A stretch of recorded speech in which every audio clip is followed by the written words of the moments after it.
No solo de templos y necrópolis vive la arqueología, ¿no?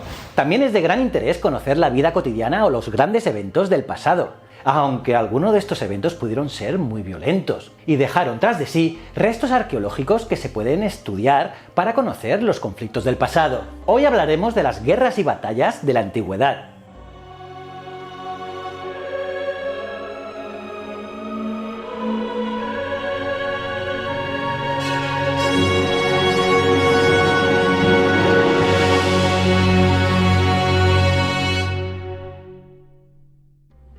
Ya vimos en otros vídeos cómo la arqueología tiene muchas subdisciplinas encargadas de especialidades. Pues bien, las guerras y batallas de la antigüedad tienen sus propias disciplinas. La arqueología de conflictos, la arqueología de campos de batalla y la arqueología militar. Y su objetivo es el estudio de los procesos bélicos a partir de los restos recuperados en los escenarios donde estos se desarrollaron. La arqueología de conflictos moderna se ocupa de los aspectos tecnológicos, sociales, culturales y psicológicos de los conflictos actuales.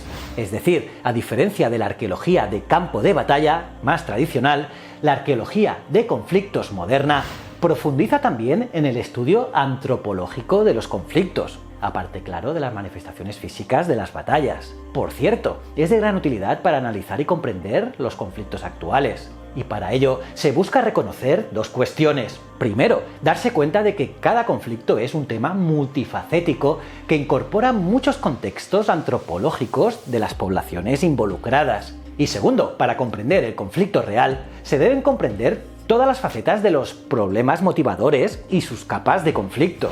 Por cierto, la arqueología de conflicto está fuertemente arraigada en el mundo anglosajón y destaca su implantación entre los arqueólogos de las etapas históricas de los Estados Unidos, y que han centrado su investigación principalmente en la Guerra de Secesión. Y en el Reino Unido existe un centro para la arqueología de los campos de batalla en la Universidad de Glasgow. Cabe reseñar que esta disciplina está tomando un creciente protagonismo en el panorama investigador español, debido a la multiplicación de los estudios arqueológicos realizados sobre restos materiales de la Guerra Civil Española y la posguerra. Según el arqueólogo Clemente González García, el motivo por el que aún no hay un gran número de investigadores que se dediquen a esta rama tiene que ver precisamente con que requiere un alto nivel de especialización y a la vez una gran cantidad de conocimientos muy amplios. Esta línea de estudio exige no solo un elevado conocimiento de tácticas y organización militar, sino también acerca del funcionamiento de las armas. Además, es necesario ser capaz de reconocer materiales y tener nociones sobre el efecto que explosivos y armas pueden tener sobre estructuras originales. Para llevar a cabo esta investigación, este ámbito de trabajo hace uso de técnicas electrónicas e informáticas como el sistema de posicionamiento global, el GPS,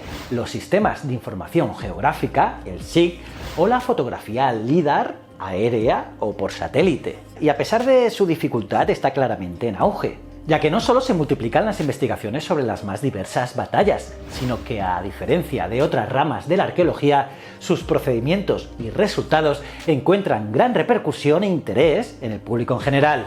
La arqueología de una batalla es excepcional en el sentido de que estudia el registro arqueológico de un acontecimiento más o menos efímero, sobre todo si la comparamos con las investigaciones que suelen ocuparse de ciudades, templos, necrópolis o asentamientos que perduran durante décadas o siglos. Y claro, con el tema de las batallas esto es diferente. Ahora veamos algunos ejemplos de excavaciones ligadas a batallas del pasado, ya sea de la antigüedad o más recientes. Una de las primeras batallas excavadas fue la de Teutoburgo, en Alemania, donde se enfrentaron los romanos contra los germanos alrededor del año 9 antes de nuestra era. La batalla de Baécula, en Jaén, ha sido excavada por un equipo de arqueólogos de la Universidad de Jaén.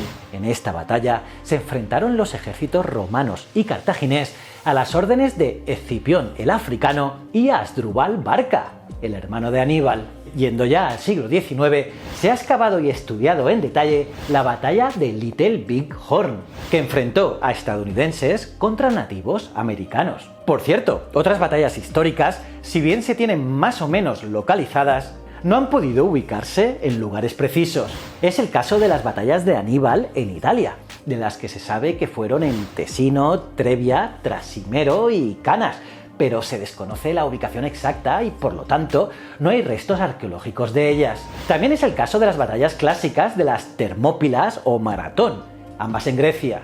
Y sí, hay monumentos que las conmemoran. En el caso de esta última, se ha podido excavar las tumbas de los soldados caídos en la batalla, cuyos objetos pueden verse en el Museo Arqueológico de Maratón. Pero no hay una ubicación exacta de esa batalla. Y nada, si queréis, en próximos vídeos podemos hablar de algunas de las batallas históricas que tienen buen registro arqueológico. Y si os interesa alguna en especial, podéis pedirla en los comentarios. Porque como sabes, seguiremos indagando en las culturas del pasado con nuestros vídeos, de modo que para no perdértelos, no olvides suscribirte y darle a la campanita para recibir notificaciones.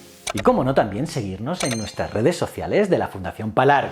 Y no te olvides de nuestra web si quieres saber las últimas noticias de arqueología y paleontología. Y nada, te invitamos a que nos acompañes en este apasionante viaje a lo largo de nuestra historia, gracias a la arqueología y la paleontología. Muchísimas gracias.